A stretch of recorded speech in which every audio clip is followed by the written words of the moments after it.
Good evening and welcome. You're watching the Urban Debate. I'm Pratibha Chandran. There's a lot of conversation around the new FCRA rules. The opposition is up in arms against it. In the Parliament, the issue has come up as well, with the opposition saying that it's going to bring up a lot of curbs. But the question is this about national security, as the centre is saying, bigger curbs also ensuring national security, or are there questions of democratic freedom? That's what we're going to focus on, because the claim of the opposition is that it curbs freedom and democratic rights in the country, and that's why there is a problem. With just 6 working days left in the monsoon session of the Parliament before the House adjourns on the 13th of August, the government is quite keen on pushing key legislations through.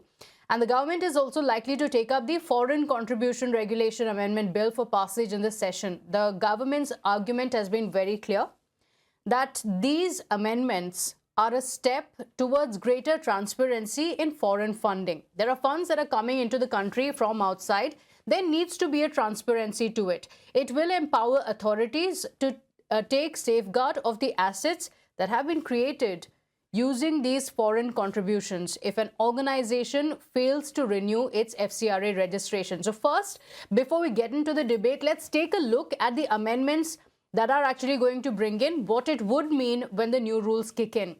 Now, the bill introduced in the Lok Sabha in March this year triggered objections from the opposition as well as the civil society organizations.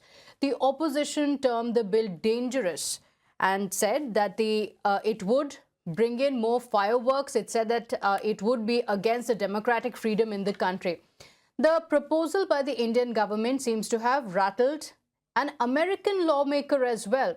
Now, the opposition has been raising objection, yes, but now a Republican Congressman, Riley Moore, has claimed that the proposed amendments to FCRA would allow the Indian government to take over churches and religious charities. In a strongly worded social media post, the congressman from West Virginia called the proposed amendments a clear attack against Christians and warned that it would be a point of major concern in the India-U.S. bilateral ties as well. So here is what the lawmaker has said, that this is a clear attack against Christians. That's what he went on to say, and said that it allows the government to take over churches and other religious charities, and that it could affect the India-U.S. ties. The opposition seems to be agreeing with the U.S. lawmaker. Opposition leaders say that it's not just Christians, but rights of other minorities are also being targeted, with the Congress party even questioning the provisions, saying the FCRA won't curb anti-national activities. Listen in. देखिए, केवल Christians का सवाल नहीं है, वो देश में रहने वाले अल्पसंख्यक, उनके जिस तरह से अधिकारों का हनन भारतीय जनता पार्टी की सरकार में हो रहा, जो अल्पसंख्यक संस्थाएं थी, उन अल्पसंख्यक संस्थाओं के जो अधिकार थे उनको छीन लिया गया। सवाल इस बात का है कि अगर कहीं से पैसा आ रहा था उस समाज के बेहतरी के लिए या उस समाज की शिक्षा के लिए, तो सरकार को नज़र रखनी चाहिए। लेकिन अगर वो पैसा उस समाज के लिए या देश में जो गरीब किसान मजदूर हैं उनकी बेहतरी के लिए लग रहा है, सरकार को ये ज़रूर चेक करना चाहिए कि किस पैसे का इस्तेमाल कहाँ हो रहा है। FCRA has drawn a lot of attention. There are a lot of dissenting voices being heard. People feel that it is being done to throttle certain communities from getting donations, and sometimes they're the actual charitable donations. You may come heavy on anything which is wrong, but anything which is right should not be touched. See, we have been constantly telling the government of India, during the Kerala election time also this was brought in. All the MPs stopped the campaign and came back to Delhi to attend the session to make sure that the FCRA bill is not passed because of many historical reasons. Even the country like U.S. have understood the importance, or the senators from those particular countries have raised their concerns only because this is not a religious issue. This amendment is going to curb the anti-national activities. This is totally not acceptable. Now, here is the claim that has been made by the opposition leaders. The CPI has rejected the American intervention, though. Let me make it very clear that this has nothing to do with a statement from U.S. We have explained our position very clearly that we oppose certain amendments to the FCRA bill, and especially Section 16A of this bill is going to affect all sections of society. So we never saw this as a Christian issue. Of course, Christians are one section, and the others, religious minorities, are also there. These are all going to affect all sections. So we don't have this has nothing to do with America. Yes, exactly. And so That's a very big message. we oppose this statement, and Americans should not intervene in this. This must be confined to their own state, their own country. We have a very sensible parliament and parliamentarians. We are capable enough to deal our own issues. The BJP has slammed the American lawmaker, saying US should not interfere with India's internal affairs. इसलिए नहीं आना चाहिए विदेशी धन से अचानक आंदोलन खड़ा करें, आंदोलन हिंदू मुसलमान में मतभेद करें, अचानक हिंसा प्रकट करावें। ये विदेशी चंदे का भी तो एक लेखा जोखा होना चाहिए ना। मना कहाँ कर रहे हैं? कांग्रेस के लॉ मेकर को कोट कर रहे हैं यूएस के, जो कह रहे हैं कि अगर इंडिया यूएस के जो है रिलेशनशिप स्ट्रेन हो जाएंगे, खराब हो जाएंगे अगर ये बिल आया, तो यूएस की बात को कोट कर रहे हैं।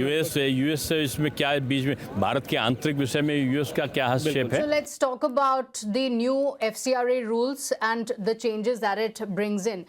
The government says it's for bigger transparency, for more transparency. So what the new rules will mean is that NGOs must declare the exact purpose of the foreign funds. They're getting in the funds. What are they meant for? That declaration needs to be made.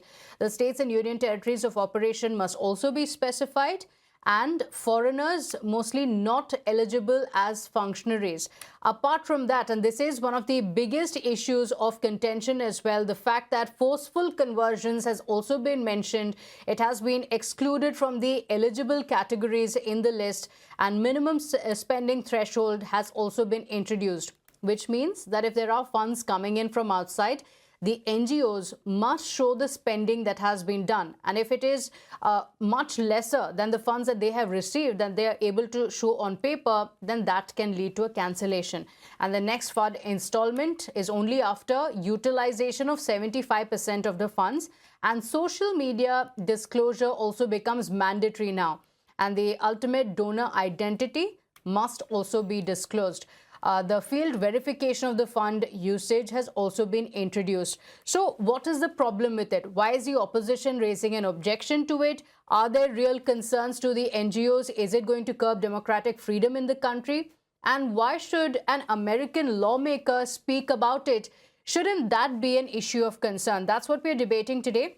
Joining us is Jasmine Sandhawala, spokesperson of the BJP. We have Deepak Reddy, national spokesperson of the TDP, Nikul Patel of the Congress Party, Pooja Mishra, spokesperson of the Samajwadi Party, and Rajiv Chaudhary, spokesperson of the Aam Aadmi Party. Thank you all for joining us this evening. Nikul Patel, an American lawmaker raising objections to it, including making claims that are not true. Why should the opposition parties be piggybacking on what an American lawmaker has said? What are the objections to the law? The American people may be having their own objection. It is not like that as an opposition, we are quoting them and we want to be side of that. They have their own reservation and they can speak.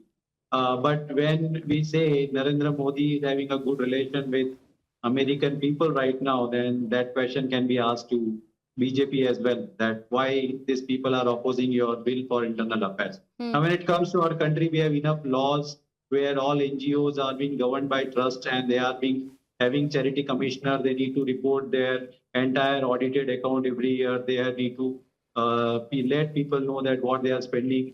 And it's all transparent. They have trustees, they have bodies who are scrutinizing it, they have members who are looking into it. And every body is being democratically elected, and every time you find people onto the board who are responsible as well as eligible for disbursing all those funds which they are getting it. Now, I think if government is feeling that everything is happening in such kind of organization is wrong, is not correct, and they want to bring more transparency by putting more people into the board, as what happened in Ram Mandir, we have seen that even though government had tried to formalize everything, but over there what happened? So that should not happen. We are agreed to it. That should not happen. But by putting in every organization, government people will lead to a distrust in the people, and that is what we are little bit worried for. Everywhere you cannot make the government appointee people to the board. That is what the main concern is. Okay, all right. Every citizen is responsible to the country. Okay, and competent everyone is authority that has responsible been for the fund mentioned in the bill.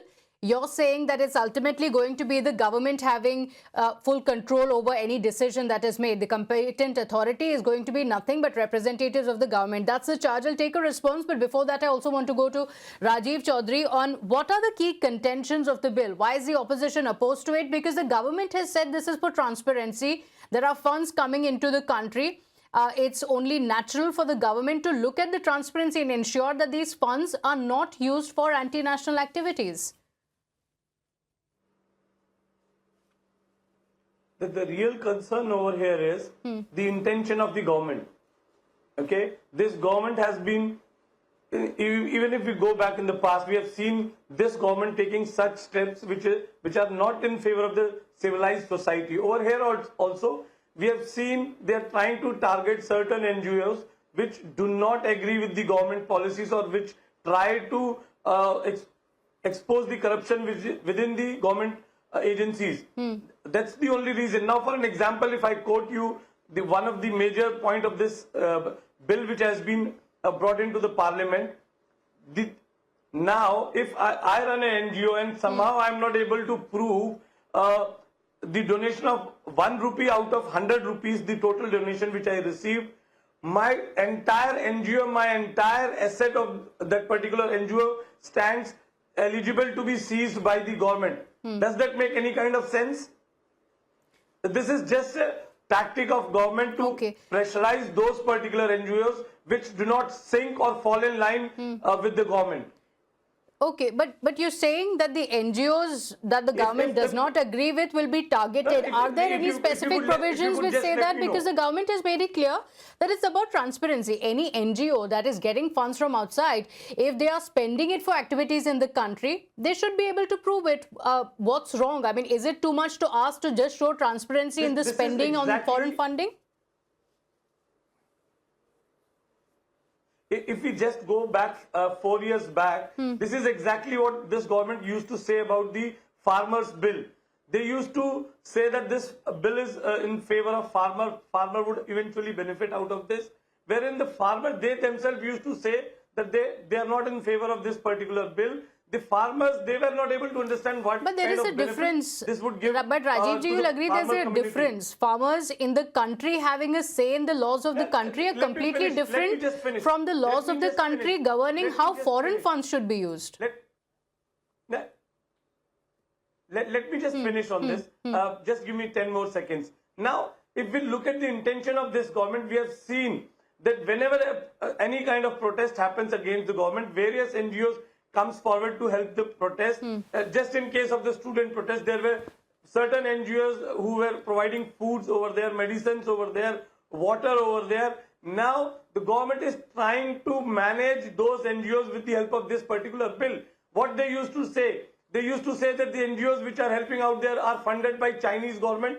They are funded by Pakistani government. This is the actual intention of this particular government, that no one should be helping any kind of voice which is raising against this dictatorial government.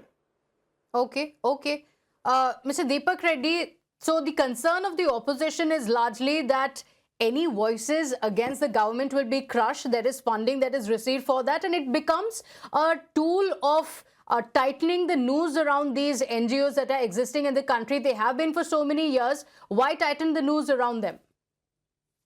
It's really surprising to see the Congress, Pratibha, because on one hand, they've been shouting every day that they want transparency in the funds coming in of the Ram Temple. But on the other hand, they don't want transparency in churches or in NGOs. So you can see the double standard right there. So what's interesting here is the reason for them to be rattled is when Rahul Gandhi goes on his travels abroad and has all the secret meetings. So this is how the funds come into India. So now they are rattled because that fund source might get dried up and might be exposed. I think that is something what is behind their fear. I would like to quote a couple of figures. In 1972 census, in the subcontinent, the Christian population was 0.7%. By 1941 census, recorded was 2.3%. In 69 years, it went up by about 1.6%. But after independence, how did Nagaland reach almost 90%? How did Mizoram reach 88%? How did Meghalaya reach about 76%?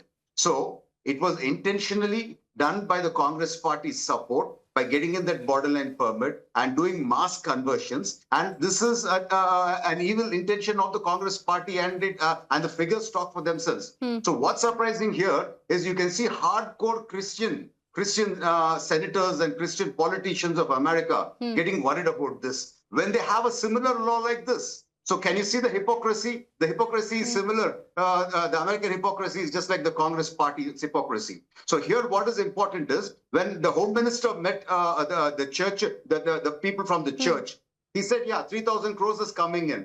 What about the balance 19,000 crores, which is 87%, which is not coming to you guys? So they had no answer for that. So we are not worried about the money what the churches are getting. It is what the NGOs are getting and where the money is getting siphoned off. And I would like to quote one thing from Andhra Pradesh. We have something called the Rayalaseema Development Trust. It is funded from Spain, and they are a genuine body. So all of us, including Chandrababu Naidu ji, including Lokesh ji, went to Delhi, represented, and saw that they didn't have any problem. So wherever there is a genuine organization, we support them and we encourage them and we thank them for the good work they're doing. Unlike the dramas what the Congress party is doing. And one last thing. Last month, one Catholic association people have come and met me in my office requesting for a nominated post. I have asked them, what is the percentage of SCs which are converted? Can you tell me? You know what they told me? 55 to 70% of the SC community in Andhra Pradesh is already converted into Christianity. How is this happening? Who is behind this? So this is the question what I need to ask. So illegal conversions are a real issue, Nikhil Patel, and no sovereign democracy can really allow unchecked foreign funds to flow into the country, and illegal conversions have been a problem. And it's not just you or the people here saying it. This has been mentioned even by the Supreme Court that illegal conversions in the country need to be kept under check. I would like to make a statement that conversion is a part of a process that is being done in the country, and that is not correct. But targeting something like this, that more controls over all other NGOs, and I would like to let my friend know that already there is a charity commissioner over every organization, and I think he must be knowing that every year they had to submit an audited account to the charity commissioner. Again, that charity commissioner is appointed by the government, and if he is not doing it, he is answerable to that. The question can be raised by them, and again by putting more into stringent forms. I don't understand what government wants to do, but I clearly want to make a bifurcation of conversions and this kind of controls.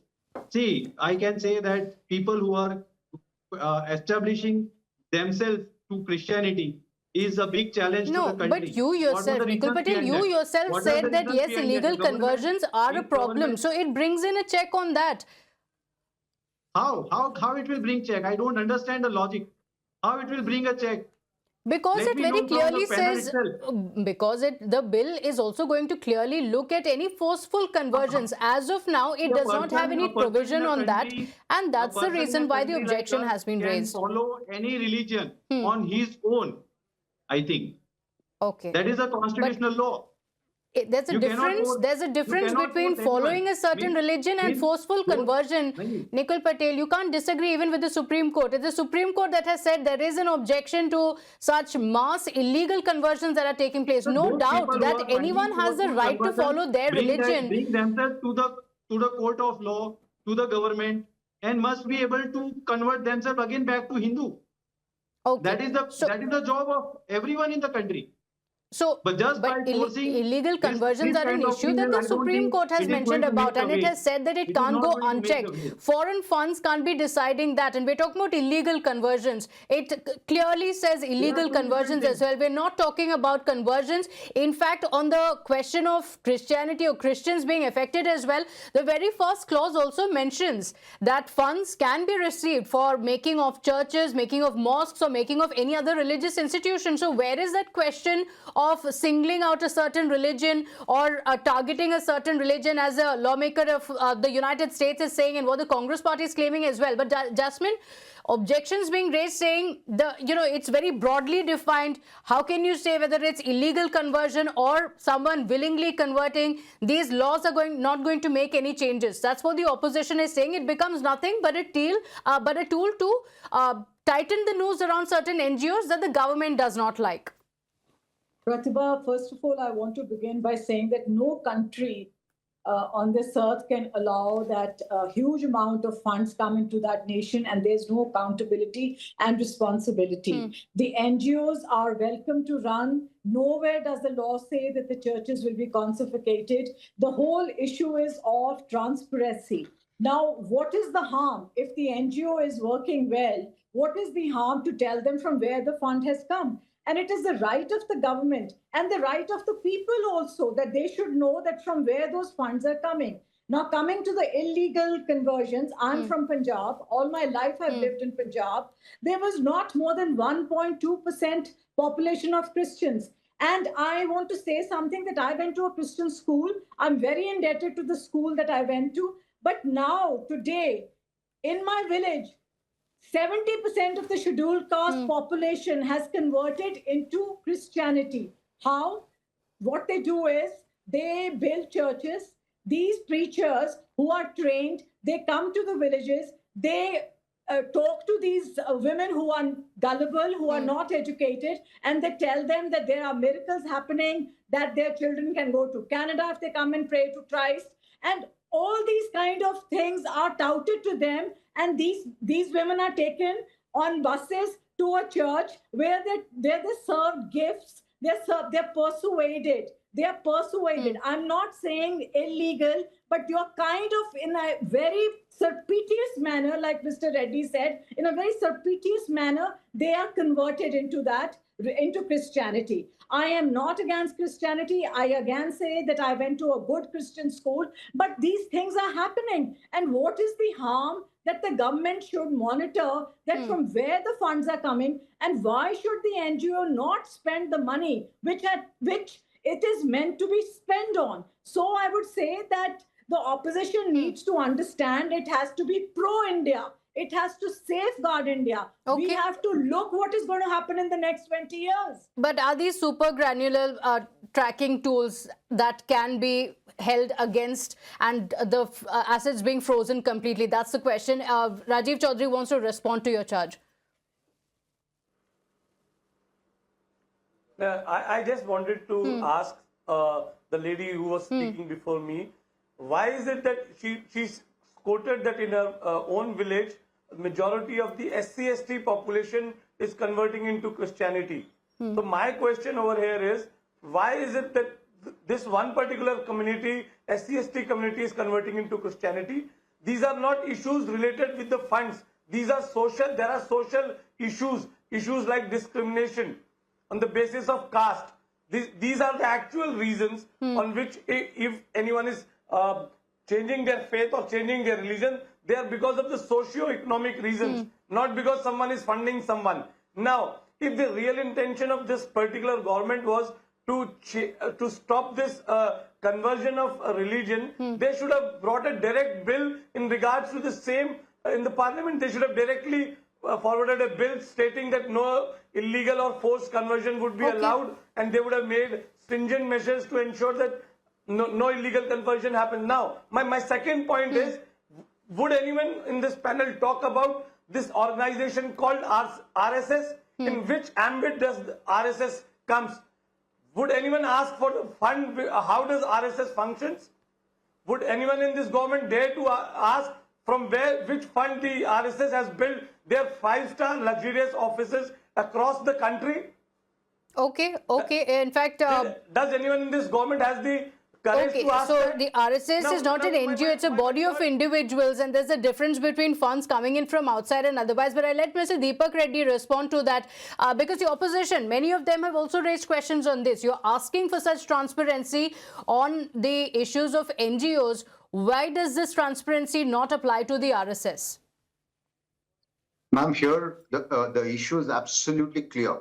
They are, if you see some of the provisions which have been made serious punishments, even they have been reduced. So in a way, it is going to help those who are genuine and those who are not will be punished. I would like to say one thing. I was a member of the Legislative Committee on SCs a few years ago. And we went all across Andhra Pradesh, and we have seen to that that the funds properly go to the SC community. The up gentlemen, I don't know, these people are very, very dangerous to our society. Today, there is no discrimination going on in India anywhere. In fact, in the villages, the section where the SC community lives, so much of funds have gone in. They are much better than where the OC community lives. So they intentionally try to drive a divide and play politics. So I think you guys should really stop doing this kind of a cheap politics for your political gains. And one last thing, when YSR government was there in Andhra Pradesh earlier, Jagan Mohan Reddy is a Christian and the family are Christian.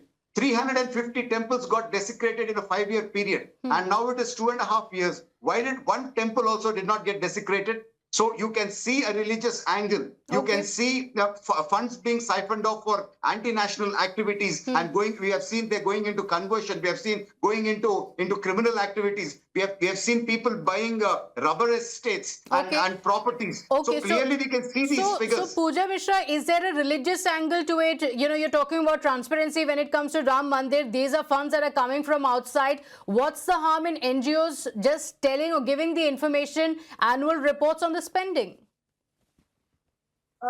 Good evening, Pratibha ji, and good evening, fellow panelists as well. First of all, I just wanted to point out what Reddy said, that stop talking about the discrimination. In Uttar Pradesh, when Samajwadi Party's National President Akhilesh Yadav ji visited a temple that was watched by the BJP workers, stating that he comes from the backward community. And even in Uttar Pradesh, a Dalit, if he wears sleepers, he was beaten very badly just because he was wearing slipper and walking through the road which passes in front of a Thakur's home. There was a full deployment of police force. 2 to 3 thanas were deployed just because a Dalit sat on a horse for his marriage. And you're saying that there is no discrimination. Yadav was mad to drink urine. Why? Because he was doing Katha Vachan. A Patel girl was harassed, was threatened to rape because she was just delivering Katha. That's the level of discrimination. You were talking about that discrimination has been eliminated. Please don't do that. It prevails very badly still in our nation. I'm not talking about only in Uttar Pradesh. It's all around the India. I have been to different parts of India. You can't spare even, just spare the Northeast. Except for the Northeast, whether Western Uttar Pradesh, whether the Central, or whether the South India is much higher than Uttar Pradesh as well. Now talking about the what's happening here in this FCRA bill. Pratibha,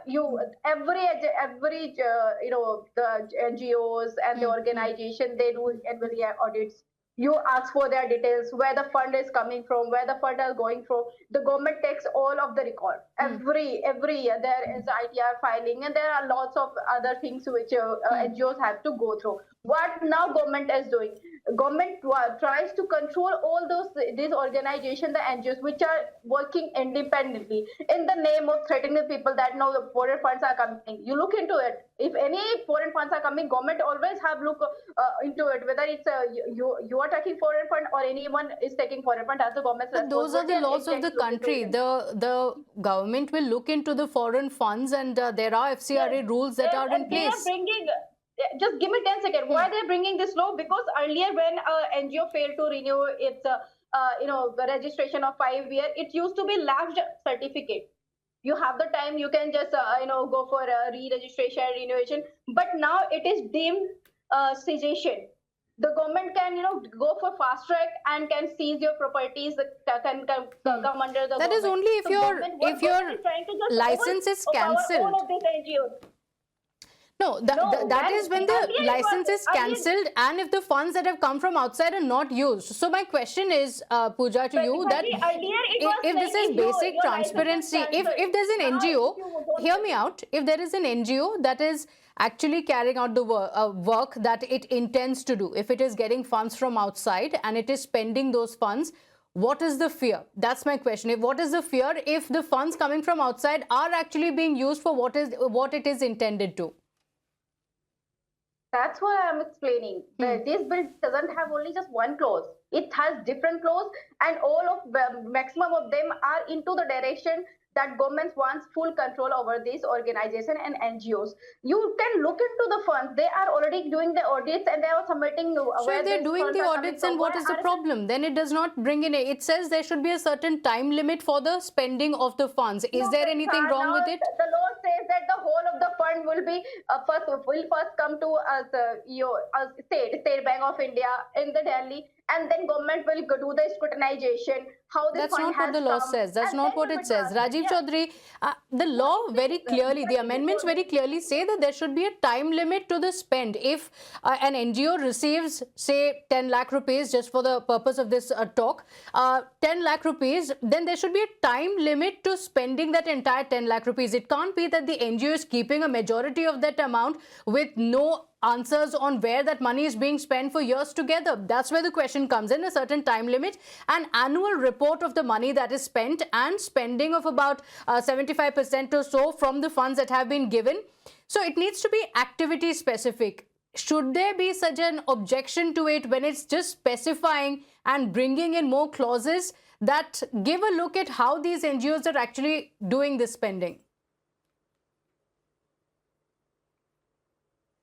I'll come to your point. Before that, I would like to correct the gentleman. I believe he's from Telugu Desam Party. Mr. Deepak Reddy, yes. No temple was bulldozed during Chandrababu Naidu's time. In 2016 itself, when Chandrababu Naidu was the Chief Minister of Andhra Pradesh, there were a minimum 50 incidents reported wherein temples were bulldozed by the local administration, and later on the excuse which was given by the government at that particular time was that the government officials were miscommunicated by the local authorities. That's why the temples were bulldozed. So these kind of lame excuses used to be taken to bulldoze the temple. Now coming to your point, all the NGOs as if now are also supposed to submit their annual report. Okay, they are supposed to give the spendings, their donation received, all the details annually to the government agencies. There is nothing new about that. So what is the objection then if there's something new? About the research, the majority of the foreign funding coming to the NGOs over here in India is particularly based to the research programs in regards to the social development programs run by the various agencies. If we talk about the total government funding to those researchers is less than 1%. Government is not willing to give NGOs fund to make research on the social economic indicators of this particular countries. If some major reputed companies abroad, they are willing to do so, why are we trying to harass them if they are trying to support the NGOs which are trying to do research-based programs related to the social development of this our beloved country? Now, again coming to the real intention of this government is they just want to ensure that whenever a dissent voice is raised against this dictatorial government, no donation reaches those particular protesters. Okay, so Jasmine, is it a way of cracking down on the dissenters? Which protested last month, we have seen that. Okay, so Ms. Jasmine, is it a way of cracking down on those who are dissenting in the country? Not at all. Not at all. What has this got to do with dissent? Receiving foreign funds carries its responsibilities.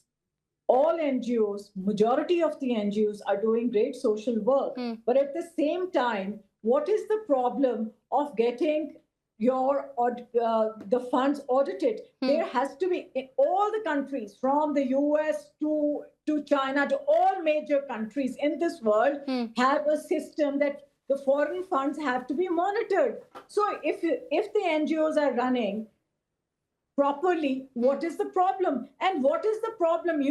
Sometimes what these NGOs do is they get substantial amount of money from foreign, from US, from Canada, from Spain, from various other rich countries. What they do is they open accounts, they put them in the bank. They do not spend it on the people that the fund has come for. In fact, it will benefit it will benefit the people and the trust of the people will go up. If the NGO is running properly, there should be no problem at all. It is accountability, it is transparency, it is responsibility. And at the same time, we cannot make any compromise on a national security. And things do happen, we all know that. And Mr. Reddy was saying that half of Nagaland and all these places have converted into Christianity. What is happening in Punjab? These are things which happen. And in a society like ours, where most people are not educated, they are vulnerable, we have to monitor. Okay, so the issues of illegal conversion and also, Pooja Mishra,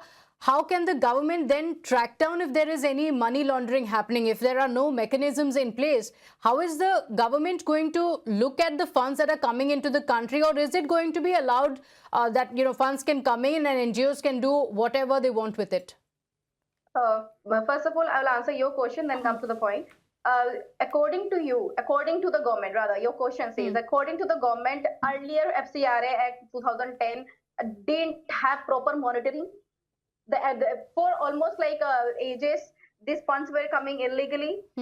Government failed to monitor it. It's just a lame excuse, Pratibhaji.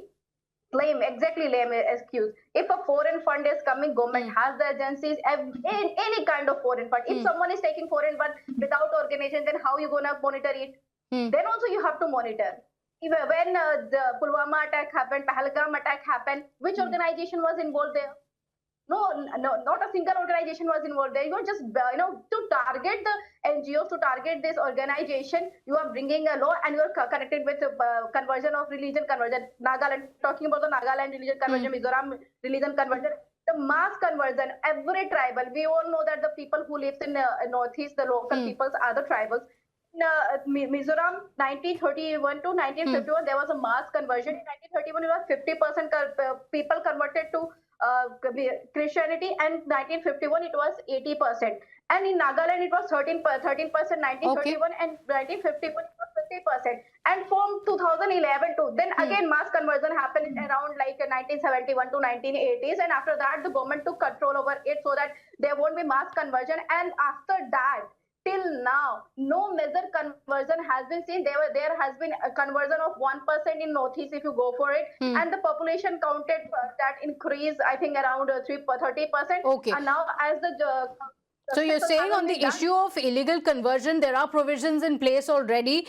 This is nothing but a way of having greater control over the NGOs. That has been the charge from the opposition right from the beginning. Mr. Deepak Reddy, we are running out of time, unfortunately. I'll take closing thoughts on you. How can the government assure not just the NGOs, the opposition leaders and the lawmakers that there is going to be a sense of neutrality in this, that it is not going to become another agency where the government has controls over the NGOs, the funding to the country, and any NGOs' workings in the country?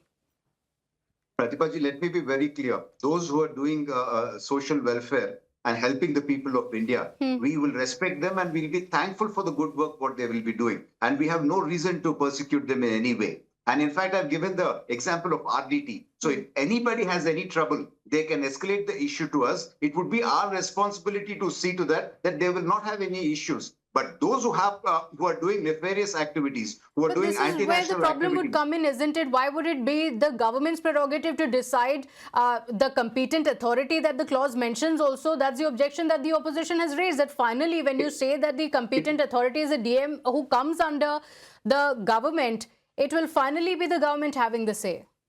It has to be done at some point, because this is what the secret meetings of Rahul Gandhi is. This is where the funds keep coming in. So foreign agencies are now involving into our politics. So it's not just the question of religious angle. It's a question of national security. And we need to get in a transparent system and also protect those who are actually going by the rule book. Okay, so all right. We are getting in a good legislature. So not to ensure that the foreign funds don't have a say in the Indian policy and what's happening in the country, greater transparency, that's the promise of the government, is going to come up and debated in the parliament as well. Let's see what happens. I'm thanking all our guests for joining us. We'll have to leave it at that.